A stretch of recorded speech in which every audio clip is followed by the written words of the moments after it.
as my mom's grandma's sewing machine. Yeah, So that was really cool.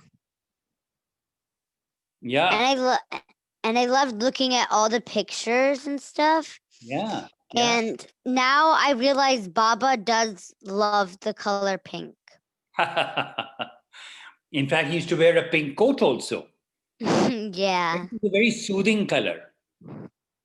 You know, this picture looked like actually like a painting. To me, and like, is that a painting? No, it's a colorized photograph. The photograph is colorized.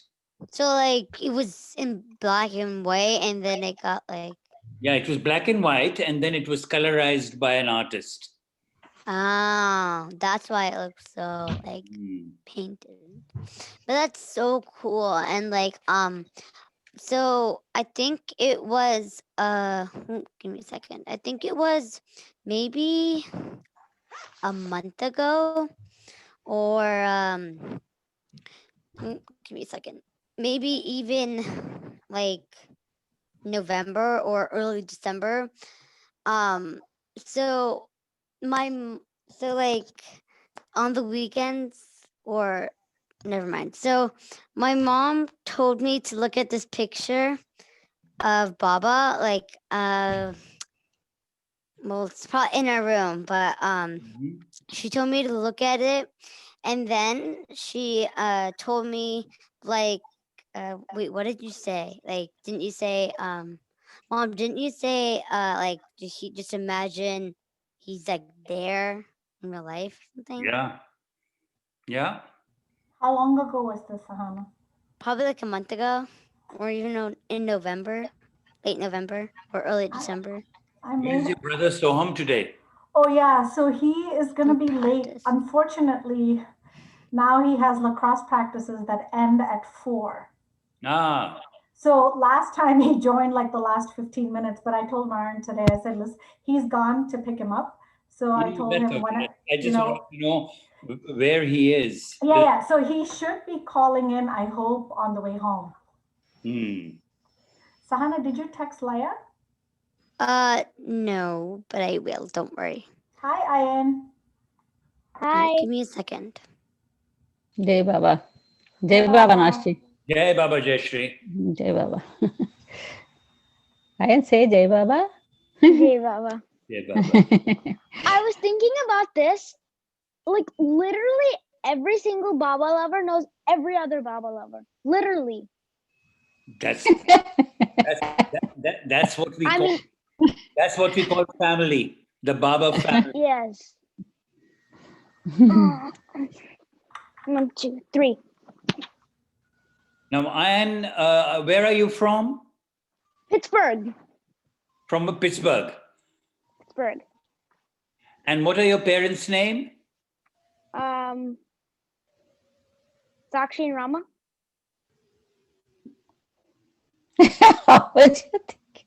Do I know them? No, I don't know. I think you've met them once, Nashti. No, Ian's my cousin. So his mom is my dad's sister, basically. And then my dad's mom is Ian's grandma. Sana, your this thing is shut off, your video. Yeah, I need to go text my cousin really quickly to join. That's okay, they'll come. So I think we should start where it's 4 o'clock. Shilpa, yes. Just so you know, I'm probably going to be folding clothes in and out while I'm doing this. How about you just... No, just concentrate. You can just concentrate for now. All right, yeah. Okay. I'll do that later. Yeah, let's stay focused. Okay, so it is 4 o'clock. Jai Baba, everybody. As you know, we have a special guest today. His name is Naosherwan. You go by Anzar or Nalavala and Ashti? Anzar. Anzar. Okay. Okay. And before we get started, I would like to, we always start off with Baba's prayer. So who would like to recite Baba's Master's Prayer? I can share the screen. So if you, forget. Okay, Ian, you want to do it? Let me share the screen. Leia's coming, by the way. All right. And I'm going to just mute everybody else so that Ian is not disturbed. Okay. All right. Okay. All right. You ready, Ian? Yeah. Okay. O Parvati, the O Parvati, O Parvati God. Mom, sorry to interrupt, but you should zoom in a little bit. Oh, No, okay. I'm good. It's One good. second. No, don't zoom Okay. in. Don't zoom in. O Parvati God, the preserver and protector of all, you are without the beginning and without end, non-dual, beyond comparison, and none can measure you. You're without color, without expression, without form, without attributes. You are unlimited and unfathomable, beyond imagination and conception, eternal and imperishable. You are indivisible, and none can see you but with eyes divine. You always were, you always are, and you always will be. You are everywhere, you are in everything, and you are also beyond everywhere and beyond everything. You are in the firm, firmament and in the depths. You are the manifest and the unmanifest of all planes, beyond all planes. You are in the three words and also beyond the three worlds. You are imperceptible and independent. You are the creator, Lord of lords, the knower of all minds and hearts. You are omnipotent and omnipresent. Your knowledge infinite, power infinite, and bliss infinite. You are the ocean of knowledge, all knowing, infinitely knowing, the knower of all past, the present, and future. And you are knowledge itself. You are all merciful and eternally benevolent. You're the soul of all of souls, the one with infinite attributes. You're the trinity of truth, knowledge, and bliss. You're the source of truth, the ocean of love, the ancient one, the highest of the high. You're the Prabhu and Prameshwar. You're beyond God and beyond God also. You are Parabrahma, Allah, Allah, Ilahi, Yazdan, Ahu, Ramazda, and God the Beloved. You are named Izad, the only one worthy of worship. Excellent. Thank you. Does anybody else wants to say their repentance prayer? Do they know it by Yeah, heart? could I say it? Do you know it by heart, or do I need to show it to you? I'm gonna go get that that thingy. All right, I'll go say it now. Okay. Okay, give me a second. All right, I'm here. So, we repent, O God, most merciful, for all our sins committed by us, for every thought that was false or just or unclean, for every word spoken that ought not to have been spoken, for every deed for every deed done that ought not to have been done. We repent for every deed and word and thought inspired by selfishness, and for every deed and word and thought inspired by hatred. We repent, we repent most especially for every lustful thought and every lustful action, for all, sorry, for all, for all lie, for all hypocrisy, for every promise given that not, but not fulfilled, and for all slander and backbiting. Most especially also we repent for every action that has brought ruin to others, for every word and deed that has given others pain, and for every wish that pain should be befall on others. In your unbounded mercy, we ask you to forgive us, O God, for all these sins committed by us, and to forgive us for our constant failure to think and speak and act according to your will. Excellent. Thank you. Should I say the beloved God prayer? No, Or let somebody else say Probably it. give it to someone else. Yes. Let someone else do it. Anybody else wants to say it? Meher, go ahead. Don't forget to unmute yourself, okay? Okay. Beloved God, help us all to love you more and more, and more and more, and still more, till you come the virtue of union with you. And help us all to foster Baba Zaman till the very end of time. Baba Ki Jai. Excellent. Thank you, everybody. So as I was saying, we have Noshji here. And we're very, very lucky to have him here. I would request everyone who does not have their video on, if you can turn on, that'd be great, because then Noshji gets to see who he's interacting with, right?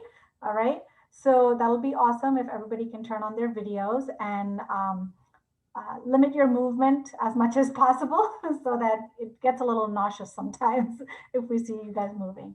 Okay, so this is going to be a question and answer session. Noshji is here to answer any questions that you guys have, in terms of topics about his life with Baba. And as you guys know, he's met Baba since he was a baby, if you guys didn't know that already. And, it would be wonderful to have any questions that you have for him. And if you want, again, so that we don't speak over each other, I don't need you guys to raise hands, but this is going to be a very free session, right? This is something that you guys own. So please feel free to, get started. So who wants to go first? Or should we ask Noshji to tell us a little bit about himself first? What do you guys prefer?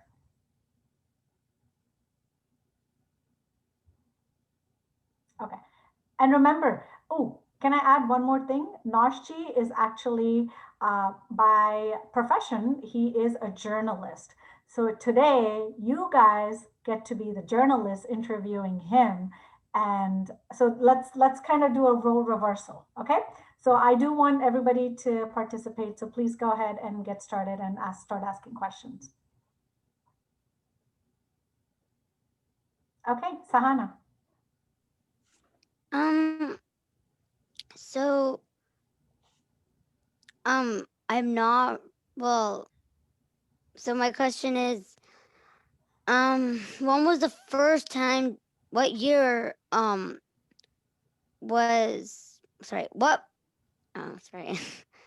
Okay, so, what year was it when you first met Baba? And how old were you? Or were you a baby, I think? I think you were. That's a good question to ask. So let's get started. So people sometimes ask me, when did you come to Baba? And I always tell them that I did not come to Baba, but Baba came to me. And how did that happen? So Baba in those years used to travel all over India, contacting musts, God intoxicated souls, which was a part of his work. And then in 2 months after I was born in September 1946 in a place called Dehradun. And here it is, where you see this hand. It's about 150 miles from the capital of India, Delhi, and that's where I was born. It's on the foothills. The Himalayas are over here, and Dehradun is on the foothills of the Himalayas. In winter, it's very, very cold, and sometimes we've had snow there. So oops. Oh, sorry. Okay. And so Baba traveling around, in those days, he used to go to what is today known as Pakistan. In those days, it was all India. So he had gone to Lahore, which is a city in Pakistan, and he was looking for musts there. And then he came to Dehradun along with 4 of his close mandali. Mandali means his close companions, his close disciples, and he came to Dehradun. Now, what used to happen, how he used to come looking for musts. Now, what are musts? Musts are those human beings who are intoxicated in love of God. They are drunk in the love of God. They're not aware of their bodies. They eat because they have to eat. They sleep because they have to sleep. If you look at them, they look like mad people, but what they are in reality are deeply in love with God. They are known as God-intoxicated souls. So Baba would contact them and give them a spiritual push on further on their journey to God. So Baba came looking, searching for them. Now, how would Baba know where these musts are located? It would be very difficult for Baba or the Mandli to know. So what his Mandli are his close companions are known as Mandli. The ones who travel with him are known as his Mandli, his close disciples. So they would send out a questionnaire, questions for, and in this case, they would find anybody who had heard about Baba or had known about Baba. So my father had known about Baba for a number of years. For about 10 or 12 years, he had heard about Baba when he was in school and college and so forth. So questions were sent to him to find out if there were any musts there, if there were any other. So these are some pictures of musts that Baba contacted. Oh, that's a clever one, Shilpa, to come up with these pictures of musts. So these are various different musts. I particularly want to point out to Muhammad, which is the last must in the picture with Baba's arm around his neck. Yeah, that's also Muhammad. So Muhammad was one of the last musts who lived in Mehrabad, and people who went to Mehrabad could see him. He died in the later years, long after Baba, much after Baba dropped his body. So going back to, so Baba came in search of musts to Dehradun, and my parents, my father had met Baba earlier, but my mother had never met Baba. So in 1946, when he came there, my mother, my father and mother invited him for lunch. Him, along with four of his Mandli, four of his companions, they invited him for lunch. Now, Baba was very particular about what he ate. He was a vegetarian, and he had dal and rice as his lunch.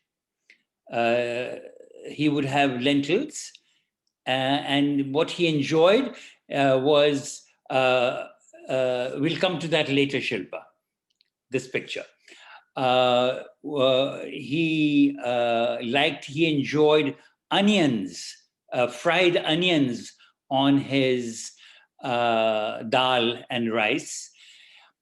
But, he was very particular about how his food was cooked. And when I mean particular, he would issue instructions as to whoever was cooking his food that they should tie a cloth around their hair. Why would he do that? Why would he ask them to do that? So that the hair would not fall into the rice or the dal and make it impure. Because it's not that hair is impure as such, but if it falls in the dal or the rice, it becomes impure. So Baba would issue instructions. So instructions were issued to my mother that she should have a cloth around her head when she made the dal and rice. And my mother followed those instructions, and Baba was served. So when he came, he walked around. We had several rooms in our house, and he walked around all the various different rooms. And then, but before that, before he did that, he met my father, he met my mother, he met my sister, who was 5 years old at that time. And her name is also Maruk, the same name as my wife. Both my wife and my sister have the same name, Maruk. So I was 2 months old. So Baba picked me up and he took me in his arms, he put me on his lap, and he walked with me. He walked from room to room with me in his arms. And that deeply touched my mother with the love and affection that Baba showed towards her little baby, towards her little baby boy. So, and then many, many years later, in 1966, when I had written a number of poems about Meher Baba, it was published in a book called In Lap of Love, because I first saw him and he put me in his lap, which was the lap of love. So that was, Sana was my first meeting Meher Baba, seeing him for the first time. Wow, that's cool. Yeah. See I also have another. father. I can't see you, Sana. Oh, Yeah, wait, guys, sorry. please turn on your video if you can. Unless Sorry, you're my driving. dog came into my room. That's okay. He can listen to Noshji too. But he went out. So I have another question.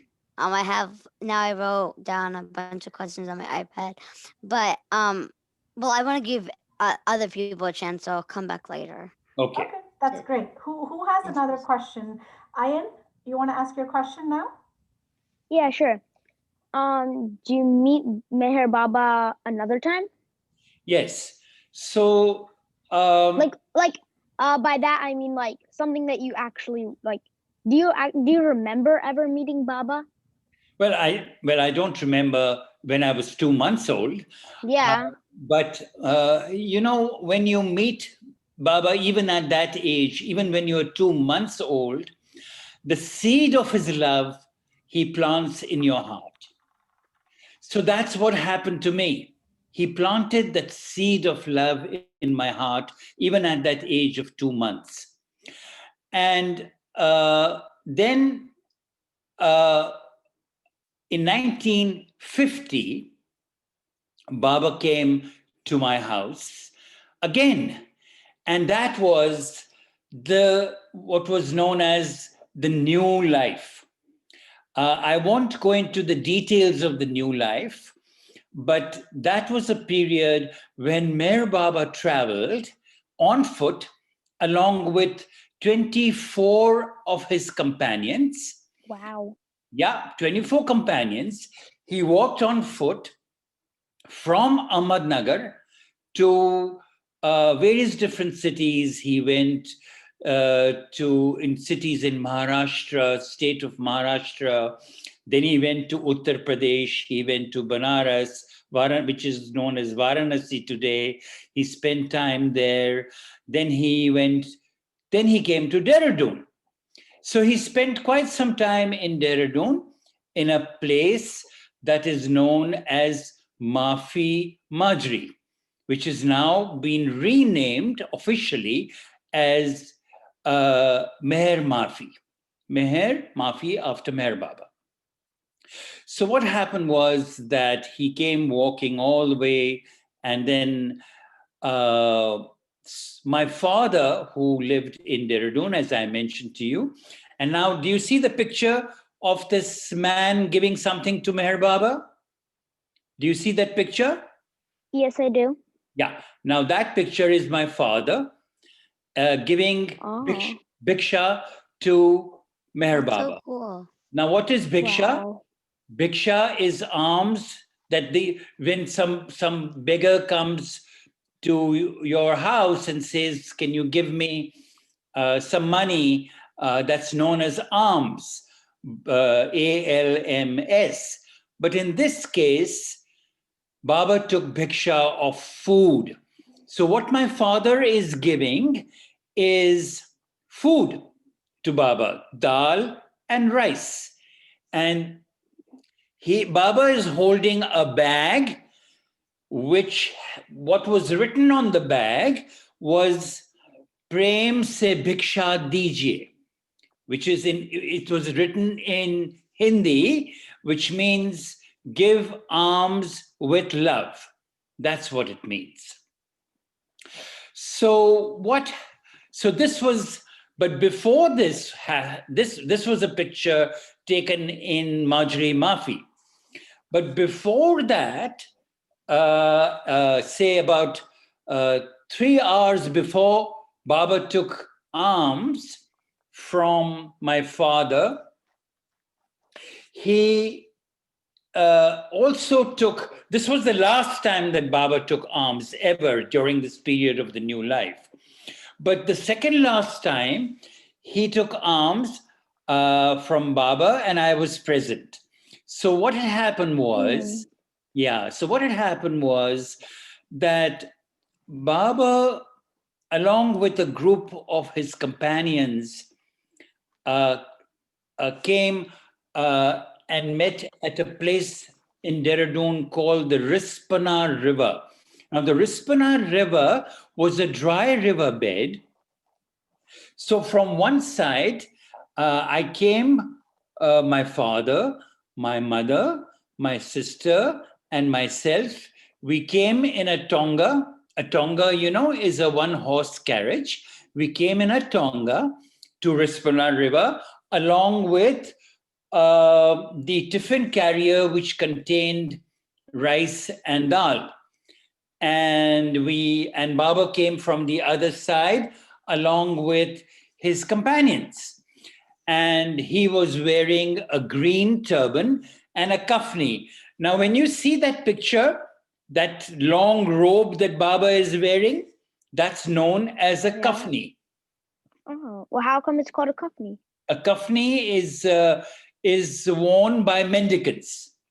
What's a mendicant? By people, by religious people who travel around from place to place. They wear kafni. Like Gandhi? It is a symbol of simplicity.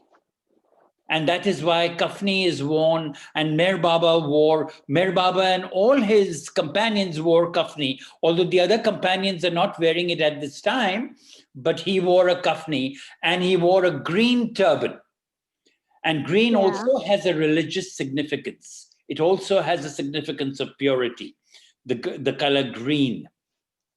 So Baba wore a green, and everybody wore a green turban and a kafni. And they came, and my father and mother gave them bhiksha of food. Oh.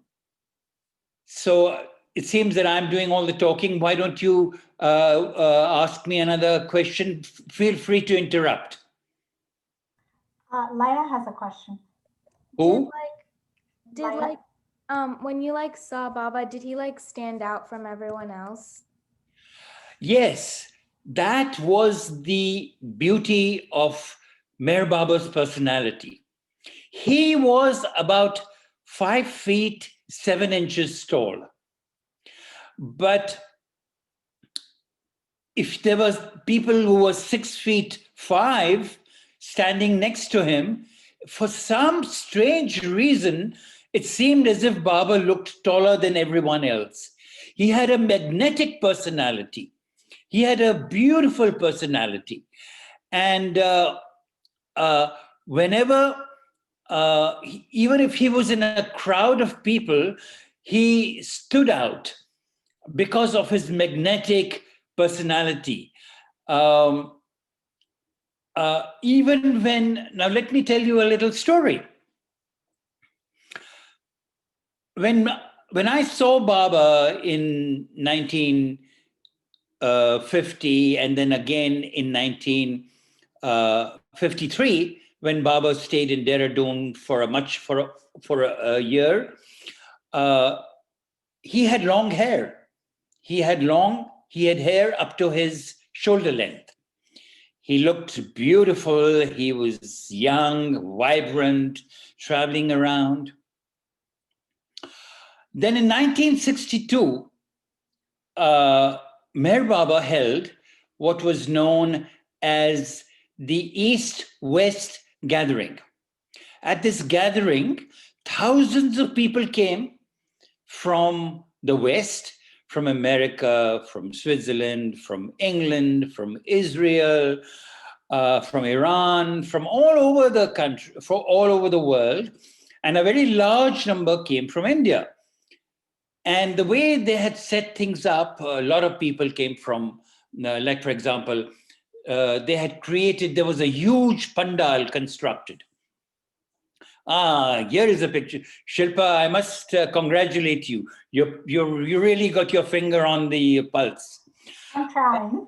Thank you. Now, all the people sitting in front were Westerners, and all the people sitting at the back were from India. But the way the Indians were set up was they were put in state-wise.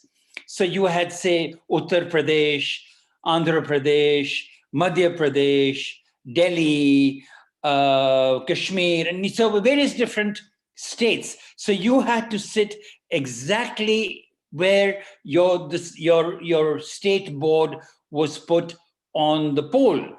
So I was from Dehradun, so I sat under Uttar Pradesh. So what happened was that I'll tell you, actually, there'll be two stories in this one story. So to answer Leia's question. So what happened was that I was a young boy at that time. I was in my teens. And the last time I had seen Baba was in 1953. And this was 1962. So I had a lot of interaction with Baba in 1953.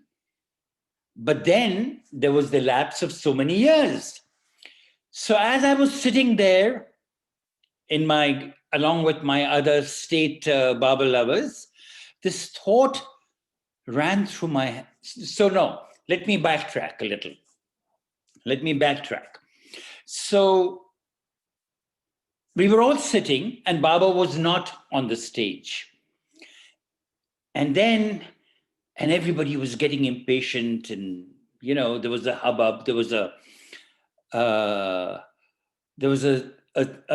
strange feeling of anticipation in the air. And then Baba came out. Two people were holding him from either side, from his hands. And I had seen Baba as a young, strapping man with long hair, walking quickly. And here Baba came, looking old. He was heavy set.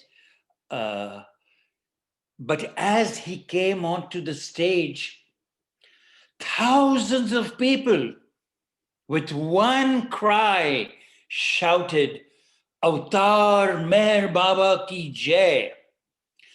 And believe you me, my hair stood on edge as Baba released waves of love.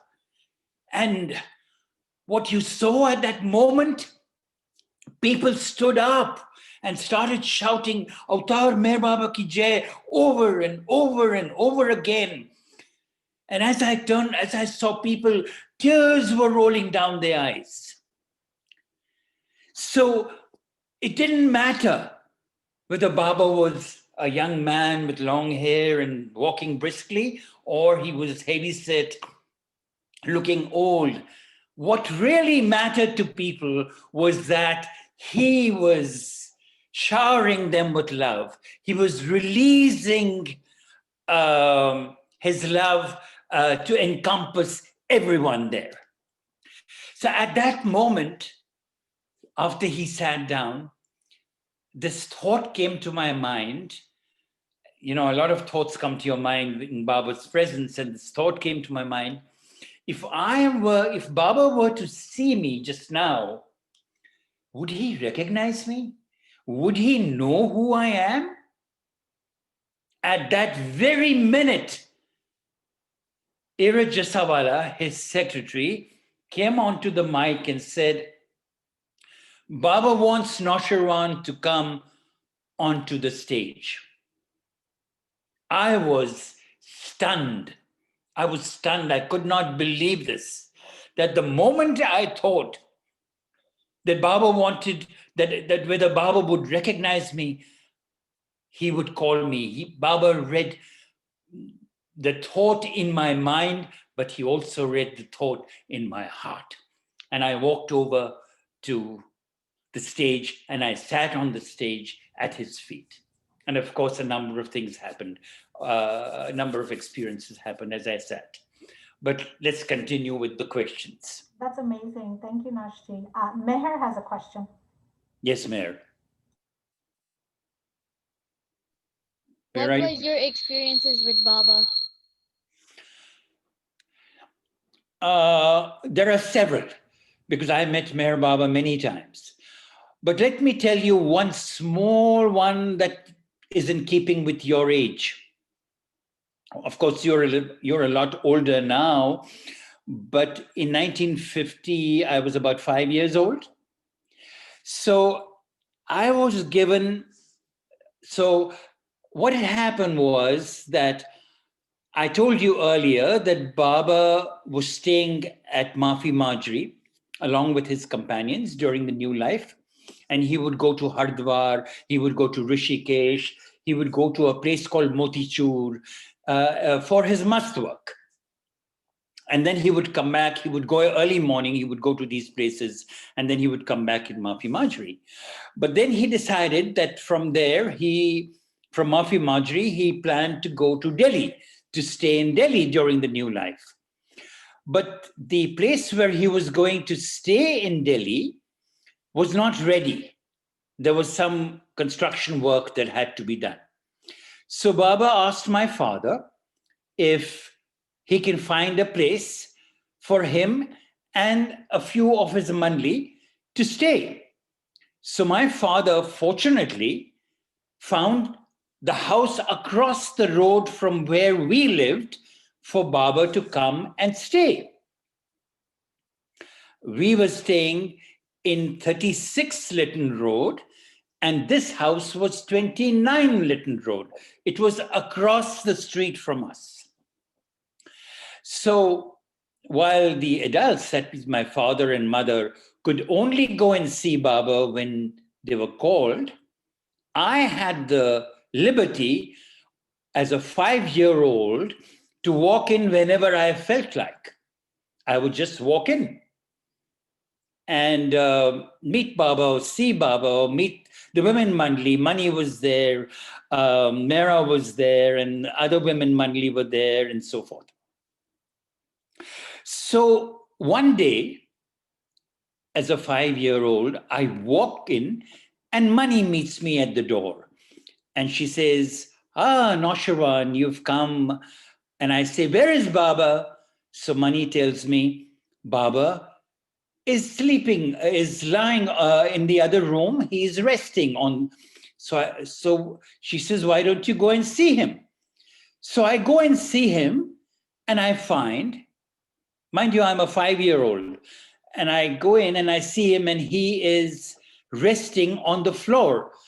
Baba mostly rested on the floor during his travels. Even if there is a bed, he would be resting on the floor. So I go in, I come out, and I ask Mani, I said, Mani auntie, why is Baba on the floor? Why is he sleeping on the floor? And Mani said, I don't know. Why don't you go and ask him?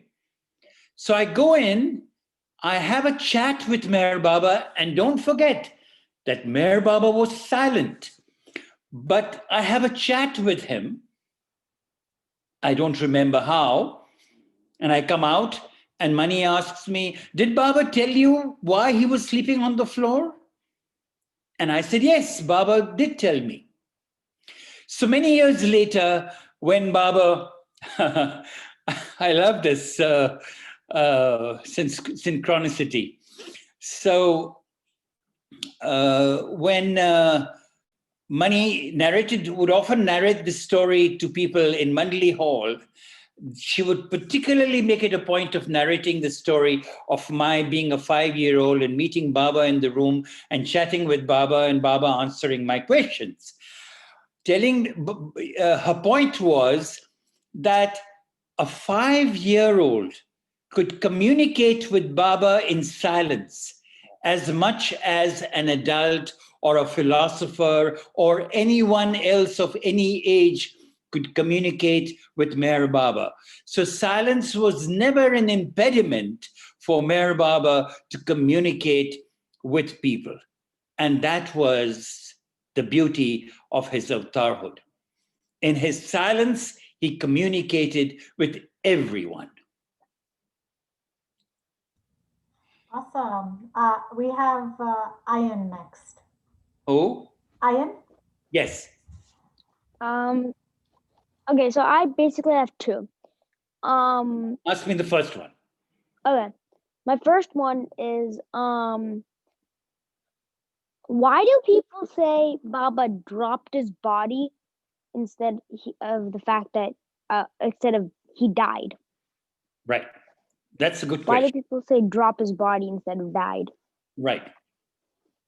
So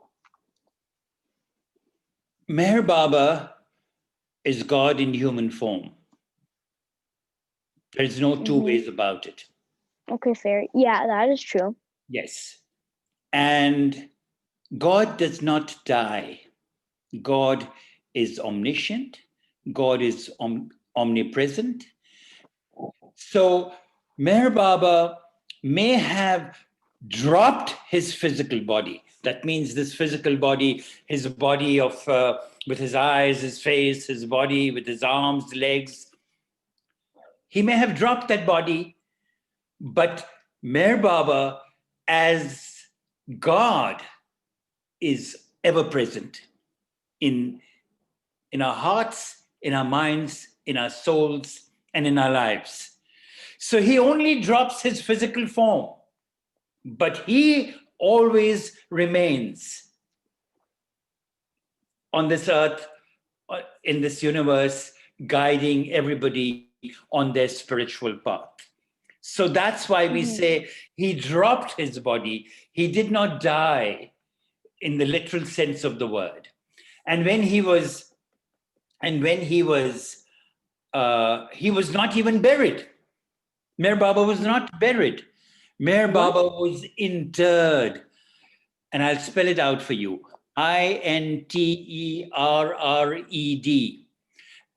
And what does that mean? You know, if you want to know more about Baba's dropping his body and his internment, you should tune into a program that the Circle is doing on February 7th.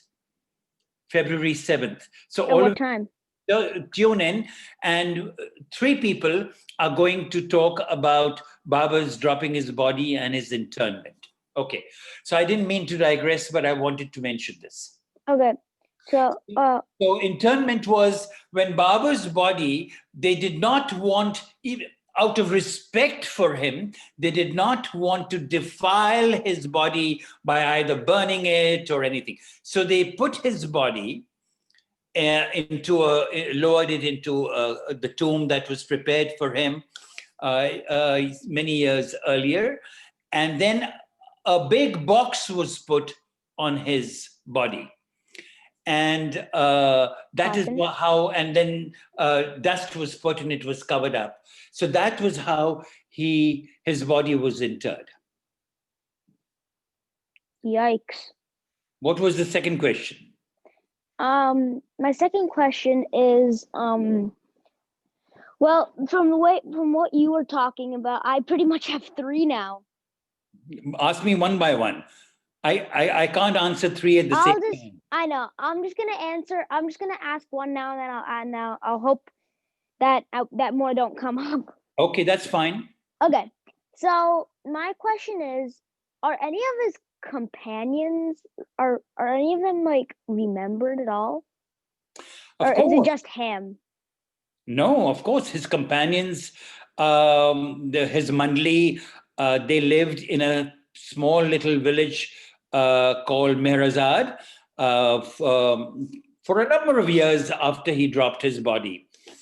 And thousands of people would come and they would narrate stories about being with him, serving him during his lifetime. But as it turns out, all his mandli have now passed on, and there are some who are people like me who are still alive, who are here to share our experiences of meeting Meher Baba during his lifetime. So the people who were close companions who were with him have now, all of them have passed on. The people who were his mandli. What's your next question? It's pretty much okay. How exactly did he? Well, how old was he when he dropped his body exactly, and how did he drop his body? I believe he was about 74, 75. Wow. Yeah. So I mean, how did he do it? Like illness or what was it? Oh, this is his mandli. These are some of his mandli members. Oh. Now, the only one who's alive today is this man whose name is Falu, Falu. But he did not live all the time with Baba, while the others did live with Baba during his lifetime. But he still is alive and he lives in Mehrazad. Okay, so going back to your question of how Meher Baba, old age, illness. Was it old age or illness? Yes, it was. He suffered tremendously during his lifetime because he used to during his entire life, during his entire ministry, he would be fasting for long periods of time. He would go into seclusion, and he would not eat for long periods of time. He would, for his spiritual work, for his universal spiritual work. And then he got quite sick during the latter half of his life. And then there were times when several doctors would come and say they could not figure out what was wrong with him. His illness was such that they could not even diagnose what was wrong with him. And then on January 31st, he dropped his body at 12:15 in the afternoon. Where exactly? In Mehrazad. Have you been to Mehrazad? Is it in India? In India. Have you been to India? Yeah, 5 times, 5 or 6 times, 4 or 5 times. And you've been to Mehrazad? Mehrazad. Mehrazad. Mama, did I go to Mehrazad at any time? No, Ian, you did not. I didn't think so. Okay. Maybe next time. And like what year did 1969. Baba? January 31st, 1969. Oh. Okay, next, Sahana has a question. Sahana, yes. I think Shireen had a question. Oh, Shireen, did you have a question? I'm sorry. Somewhere I must have. Hi, Shireen. Yeah, you can. Hello. Go ahead. Shireen, go ahead. Since she asked before me. Can you go a little bit higher? It's okay. It's not a big deal. So I can see your face? Yeah, that's better. Yes, Shireen, go ahead. What was your best moment in Meher Baba, out of all your experiences? What was the best moment of meeting Baba?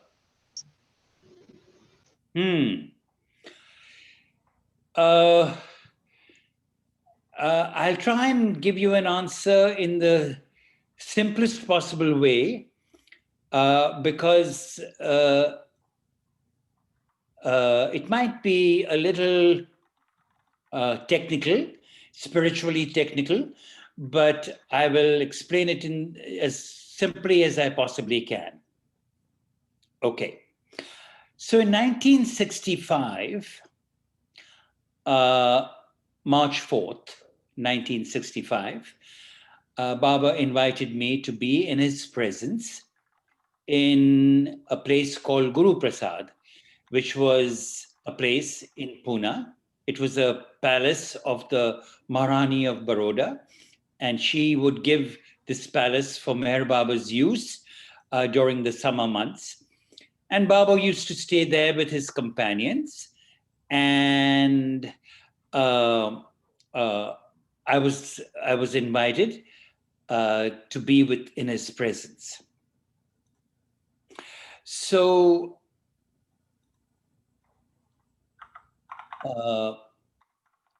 I had been in before that, about 3 weeks before that, I had been invited to give a talk at a religions conference in Delhi. And at that religions conference, a number of people had asked me, how can Meher Baba say that he's God in human form? So I'm not going to give you the details of this conference or anything else, but this was a question that a number of people asked me. So when I came in Meher Baba's presence, I got the opportunity of asking this question of Baba.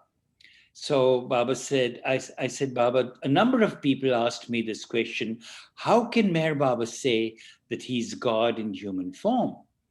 So Baba simply said to me that you, Naosherwan, are God in human form. Erach, who's one of his companions, is God in human form. Francis, who's also one of his Mandli members, Francis is God in human form. And I am God in human form. But each one of you are not conscious of that divinity within you. You know, Meher Baba all his life said that God is not outside of you. God is within you. And by the capacity of God being within you, you are God, Shireen. You are God. You are no one other than God. But you are not conscious of that divinity. You are not conscious. If I were to say, Shireen, you're God, you would turn around and say, me? How can I be God? I just can't be God. I have this, I have my desires, I have this, that, and the other. But no, you are God, but you are just not conscious of God. So Meher Baba said, but I am conscious of my divinity. And what is my job? My job is to make each one of you conscious of your divinity. It is his job to make Shireen, Shilpa, and everybody else conscious of their divinity. And how does Baba do that? So he said, how do I do that? I give you the gift of conviction. And what does that mean? Shireen, you are here today on this program because you are privileged to have been given this gift of conviction of Meher Baba's godhood. That is the gift that he has given you today. That is why you are here. Otherwise, why would you be here? You would go and watch a movie or watch television or whatever. But because he has given you this gift of conviction, because he has sown the seed of love in your heart, that you are here today. And that one day, you will get that divinity within you, conscious divinity within you, of Meher Baba's godhood. Maybe not in this lifetime, but in some other lifetime. So that his telling me, and then at that moment, he said, I want you to tell the world that I am God in human form. Meher Baba told me this. He gave me this mandate. And from that point onwards till today is what I have been doing through Glow International, publishing the Glow, through Beloved Archives, through people coming, through giving talks all over the world at various different groups. This is what I try to do. And that is what I tell everyone else, Shireen. Don't be afraid of telling people that Meher Baba is God in human form. Tell people what you think he is. If you think he's a saint, tell them. If you think he is not a saint, don't say that. Tell him he's not a saint. If you think he's a perfect master, say that. If you think he's the avatar, say that. Say what you feel in your heart, not what is not in your heart. Because Meher Baba expects 200% honesty in your spiritual life. And that, to me, was my most precious moment. Thank you. I would say one of my most precious moments. Thank you so much, Nashi. So we are down to 8 minutes and we have a couple more questions. Sure. So, and then before we end, after the questions have been answered, I would love to have you give the, the preteens that we have here any message before we, conclude. So I thought I just did. You just did? Okay, then maybe not. Soham has a question, and after that, Natya. Yes. And I think, Sahana, did we get you? I can't remember. I'm sorry. She was the first one. Okay. No, but that's okay. Okay, so if we have time permitting, I could ask it in discourses if I. Yes, Sahana, show me your face. I know she likes to hide. I'm here. I'm writing. I'm writing what questions. Go ahead. Should. So before I forget, Nashji, I know I would like to ask you if there are any further questions. Of course, we'd love to have you back. For the kids to, or I should say, the teens to ask you questions, preteens to ask you questions. But are we okay with maybe sending an email or anything like that, correspondence-wise? Would you be okay with that? Yeah, sure. Any questions that they want to ask, I'll be happy to answer. Okay, perfect. Okay, so Soham, you're next. Yes, Soham. What was your best experience with Baba? I gave an answer to Shireen about my being in Baba's presence on March 4th, 1969. 1965. But I'll tell you one amazing experience that I had in Baba's presence. So on that same day, on March 4, 1965, I spent, that morning was reserved for me, and I sat at Baba's feet, and we had this exchange, fairly lengthy exchange. I read a ghazal to him that I had written and so forth. And then once my time was up, which was in the afternoon, I went and sat outside. And then in the second half of that day, all those, prior to my coming on March 4th, on the first 3 days of that, it was not March, it was May 4th.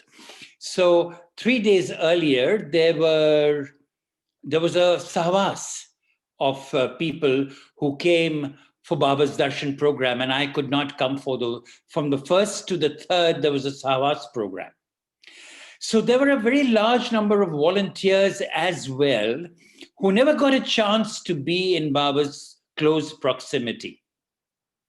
So what Baba used to do is that there were several volunteers. Now, what did these volunteers do? They held hands and kept the crowds at bay. There were those who looked after in the medical unit. They would look after anybody who got injured and so forth. So these were volunteers who would not be in Baba's presence or be a part of the Sahavasis. There would be volunteers. So Baba would always reserve a day after the Sahavas program for them. So the fourth afternoon was the day for the volunteers. So I was not a volunteer, but my father was a volunteer. So he was a part of the group inside. And this was the way the Guru Prasad was built was that there was when you walked up the steps, there was a very large room in which Baba gave darshan to groups of people. And then there was a side door, which was the Mandli room, where Baba spent time with one or two people along with the Mandli. So the morning I spent was in the Mandli room, and then in the afternoon was for the volunteers. So they all came and sat in this room, and every inch of space in this large room was taken over by the volunteers. And Baba sat on a low sofa. So I was not a volunteer, so I sat outside on the veranda, and I was the only one because I was not a volunteer. So then I suddenly find Erich sticking his neck out and saying, Baba, Naosherwan is sitting outside. And then the next thing I find is Erich saying, Naosherwan, Baba wants you to come and sit inside. Okay. So I just walk in, and I'm standing at the door of this room, and I don't see a single spot for me to sit. And I'm in a bit of a dilemma. And the only place I find to sit down is right at his feet. So I very gingerly walk over people and then plonk myself at his feet, but I could not face him. I had to turn around, and the lower back, my lower back was against his knee, and that's how I sat. I was, of course, very uncomfortable. I was very conscious of leaning against his knee, but that's how I sat. That's the only way I could sit because everybody was around me. So as I just sat there, and Baba started asking questions of various different people about, so where did you come from? And where is your son? And is your son married? And he kept asking personal questions of various different people who had come from all over India, who were volunteers there. So at the end of it, Baba said, now we will have the Aarti, the Hindi Aarti. And I always knew the Hindi Aarti very well. So we all started to sing. And as we started to sing, I burst out crying. I suddenly was overwhelmed with incredible amount of love, and I could feel virtually love for Baba oozing from me. So Erich comes down at my face, and he says something that I don't hear. And then I see Baba's hand pushing Erich away and telling him to let me be. So I kept on crying and crying. And as I cried, I became self-conscious that I was in Baba's presence. So I turned to look at Baba, and his entire body was becoming larger and larger. I don't know whether I was imagining it, but I was sobbing uncontrollably. And the tears that fell were not hot tears, they were tears, cold tears. And these, later on, I learned were tears of pure love. And then at some point, Baba put his hand on my shoulder. And immediately it was as if my sobbing had turned off. And I stopped crying instantly. And at that moment, I felt that my heart was literally bursting with love for Baba. And that was the experience I had of being in Baba's presence. And that was possibly, to answer your question, was the most significant experience I had in Baba's presence. That's amazing. It gives me goosebumps every time I hear that story. We have Natya who would like to ask you a question. Who? Natya? When did you know that he was God in human form? When did he know? No, sorry. When did you know? When did I know? I